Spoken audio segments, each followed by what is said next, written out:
consulta resource speakers. Maraming salamat po, Mr. Chair. Thank you, Congressman Fernandez. Now, before the interpellations, we'd like to hear our source speakers to give their own statements. We'd like to start with the former ES, Secretary Udalya. Please. Morning, sirs. Honorable Bienvenido Avante, Chairperson, Committee on Human Rights. Honorable members of the Committee and House of Representatives, magandang hapon po sa inyong lahat. I recognize the importance of the efforts being taken by the Honorable.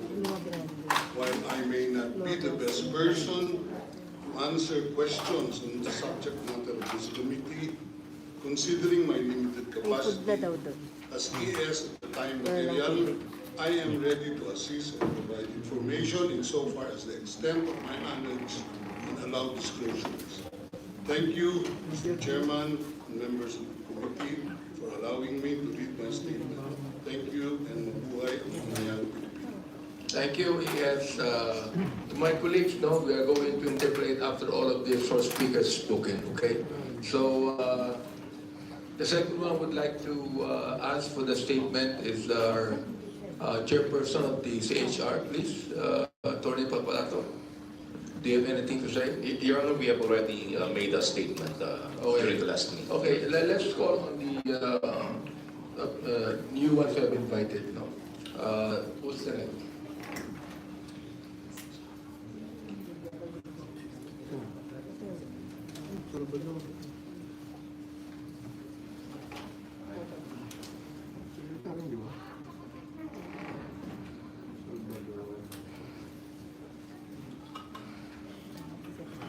Why don't we start with the victims? No?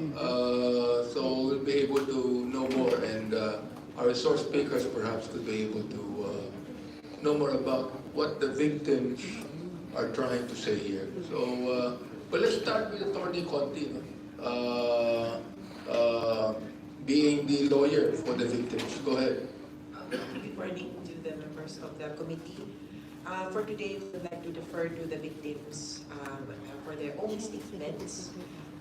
Today, we brought 3 victims whose kin, husband, son, and minor son have been killed in police operations and vigilante killings. Maybe perhaps we can start with Dalia Quantero. First of all, I'd like to find out, Attorney Conti, why only 3? When you have a lot that you're actually speaking of. Your Honor, we are trying to parse through our membership. Not all of the victims would like to come Are forward. they still afraid to come out? Yes, Your Honor. We have already given them the last hearing. Sinabi ko sa kanila na huwag kayong matatakot dito. Kung talagang gusto nyo ng justice, dapat lumabas na kayo. My goodness, how can we have justice here? Eh, pwede lumalabas ang yung mga magulo ng mga biktima natin. That's the reason why nahihirapan ang mga kapulisan natin. At sinasabi nila, ayaw nilang bisigahan to. Now, again, let me say, Attorney Conti, no? We would like to ask the parents of the victims to come out. Wala silang dapat ikama dito. Palagay ko naman itong ating mga Philippine National Police, may compassion naman to, mga tao naman to na nakikita ang injustice na nangyayari. Yes, thank In you. fact, at the last hearing, inamin naman ni Secretary Guevara na may human rights violations. Nung last hearing, inamin din ni General Abayate. You know, and the thing is, they're here today to be able to find out. That's the reason why my frustration is, why only 3? When we have more? And your reason that they are afraid to come out, come on, that's a preposterous reason, Attorney Conti. Your Honor, the psychosocial support that we provide to the victims takes years. It is re-traumatization for them to retell their stories in a public This scenario committee, and with Attorney other Conti, policemen. has promised protection for them. Yes, Your Honor. This committee has promised protection for them. And I am going to lay my life on the line on this. We thank That's the reason why we are now investigating this. Oh, ano man ang mangyari? That the thing is, what we are after is this. Meron bang human rights violation? Inamin ng iba. Oo. Okay. Meron bang illegal na nangyari? yung mga biktima, nais natin, na ito lang ba ang mga matatapang? You know, please tell them. Yes, Your Honor. Ngayon lamang, okay, even Secretary Guevara said, that is the first time Congress is investigating after so many years. Why? Because kahit na so many years yan, injustice yan. Kahit na umabutan 10 taon yan, injustice pa rin yan. At may remorse pa rin na feeling yung mga biktima. Ang frustration ko lang is this. Bakit hindi nag-a-apit pero natatakot? Aba, hindi na kinakailangan matakot dito. Kung ako, tinatabangan ko yung sarili ko eh. Di ba? Yes, Your Honor. We thank you for the assurance, Your Honor, but again, we allow the victims to process their grief and their healing and their Go ahead, you confidence. call the victims then. And for the next hearing, I think we would be able to produce even more victims from Cebu, Your Honor. So for today, may we have Dalia Cuartero from Bulacan. Sige po. Good afternoon po, Your Honor. Sige po. Pakilakas po yung boses niya.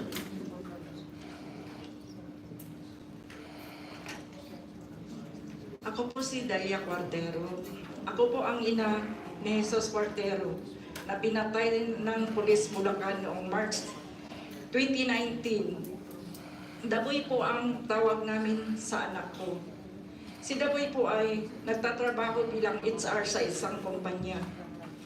Siya po ay mabait na bata, maasikaso at palakaibigan. Ang hanap buhay ko po ay nagluluto ako ng pagkain para sa isang kantin. Saka dinadala ko sa kantin ng 5:30 ng umaga. Kahit may trabaho din si Daboy, naglilinis pa rin siya ng kusina. Malaking tulong po si Daboy sa amin. Si Daboy po, dahil siya din ang nagbibigay ng allowance sa isa niya pang kapatid. Palasimba po si Daboy.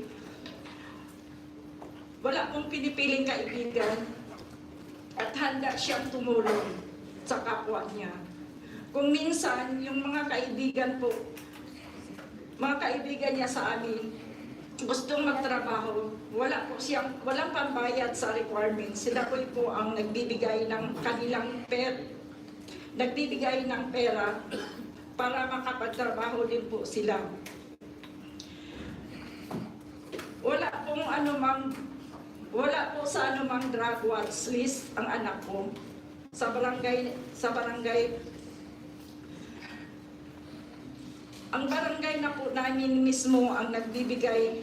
Ms. Cordero, Yes, ilang po. taon po siya nung pinatay? 26. Ano po ang akusasyon sa kanya? Ano po kasi siya eh. Boy, drug user, drug dealer, ano po ang inakuyo sa kanya? May nahuli daw kung... Actually po wala po siyang wala po siya sa drug watch. Wala. Wala. Yung dalawa lang po. Go Nakasama. ahead. Sige po, tuloy po niyo.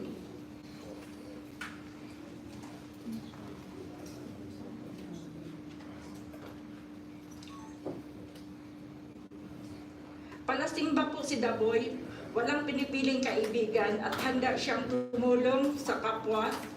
Kung minsan, yung mga kaibigan po na gustong magtrabaho ay walang pangbayad sa requirements, si Daboy po ang nagbibigay sa kanila ng pera nang makatrabaho din po sila. Wala po sa anumang drug watch list ang anak ko sa aming barangay.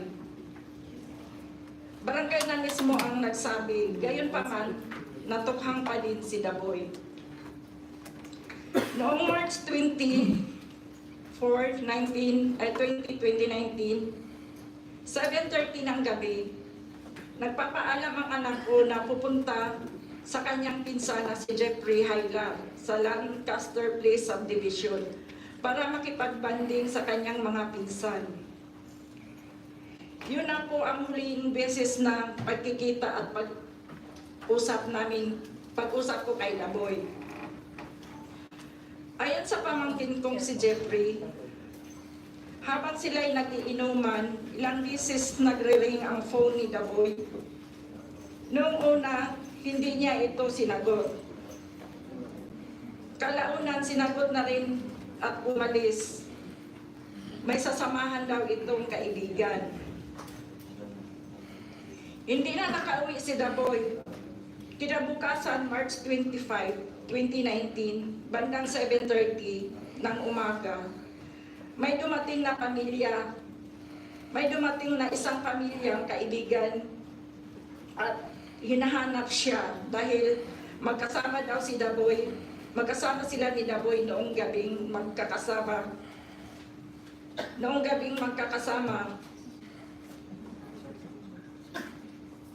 Magkasama kami naghahanap ng pamilya namin. Unang pinuntahan namin, Police Compact 7 Towerville, San Jose del Monte, Bulacan. Dahil alam namin laganap ang patayan sa mga panahong ito, natatakot kami na baka madamay siya. Sabi ng mga pulis, wala naman daw silang alam. Pagkatapos nagpunta sa pulis, ay nagpunta kami sa mga porenarya sa J. Pernellar Home, Tala, Caloocan. Nakita ko po ang bangkay ni Daboy kasama ang kaibigan at isa pang lalaking may pangalang Jeffrey Villari. Nalaman na lang namin na napatay daw sila sa isang di umanong bypass operation noong March 25 sa Towerville, sa Pangpalay. Sino po sila? Ilan sila? Sabi niyo sila. Sino po sila? At ilan sila? 3 po. 3 yung napatay. Sino po sila? Ilan? Si Haji Lopi, Jeffrey Villari, at si Daboy po. Oh, baka kasing edad. Hindi po, matanda yung isa, yung mas bata yata yung isa. Ulit po niyo.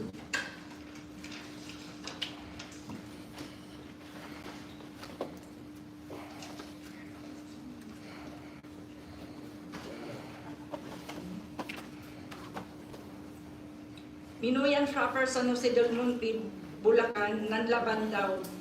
Nanglaban daw yung 3. Si Daboy mayroon daw may nakuha sa kanya na revolver at shabu. Pagkatapos ng 3 araw ng burol ay may pumunta sa amin na Commission on Human Rights para mag-imbestiga. Subalit walang nangyari sa investigasyon dahil tikom ang bibig ng mga witness. Kami na ang nag-imbestiga kasi ayaw ng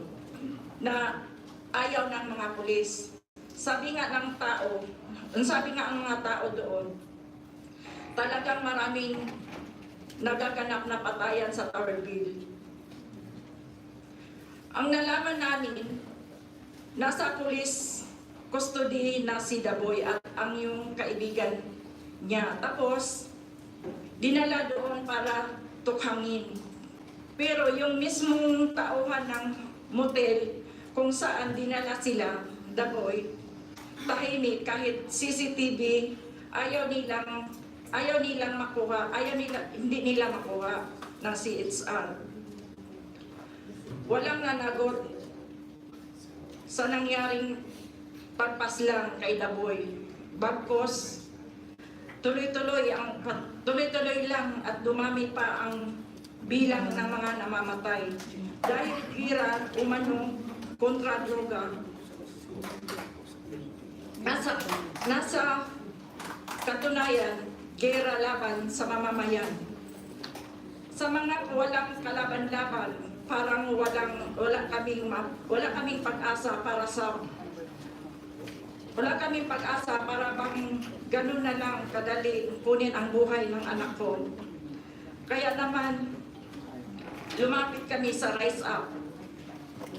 Nagkaroon ng lakas ng loob kasama ng iba pang naulila sa war on drugs na ito. Umaasa po ako sa pamamagitan ng hearing na ito, magkakaroon ng aksyon at mangyaring malawakang patayan. Sana din po ay sa pamamagitan ng hearing na ito ay masuportahan ang ICC na panagutin si Duterte. Maniniwala po ako nakakatulong sa ICC para makamit ang hustisya para sa anak ko. Salamat.